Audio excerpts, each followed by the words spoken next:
देखो आप लोग अन्यथा नहीं मानना, हम लोग जो हैं, हम लोग जो पूजा आदि करते हैं वो भाव की दृष्टि से तो कई बार बहुत अच्छी होती है, पर शास्त्रीय विधि की दृष्टि से वो बहुत उत्तम नहीं होती है।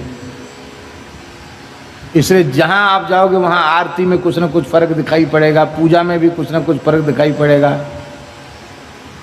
ये अब तक निश्चय नहीं हो पाया कि भाई एक जैसा ही सब जगह हो। उसका कारण क्या है? उसका कारण है कि कहीं हम भाव का तो आदर करते हैं पर शास्त्र की विधि का आग्रह नहीं रखते हैं। शास्त्र की विधि का आग्रह कर रखते हुए और भाव का समादर करना, ये सोने में सुगंध जैसा है। इसके लिए बहुत आवश्यक है कि हमें पूजन की पद्धति को शास्त्र की विधि से सीखना चाहिए। पुराने महापुरुष तो मंदिरों में भी भगवान की पूजा सिखाते थे कि ऐसे पूजा करो तो भगवान की पूजा में प्रवेश प्राप्त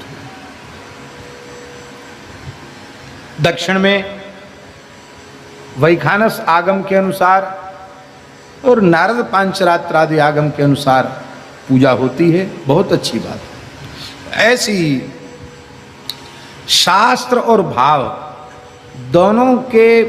दोनों से संवलित भगवान की पूजा की बात आचार्य चरण कर रहे हैं।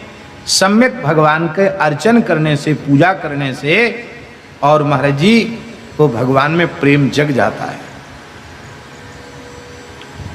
अब उनकी पंचोपचार पूजा, षोडशोपचार पूजा, महाराजोपचार पूजा जो आपसे बन पड़े उस प्रकार से आप पूजा करो।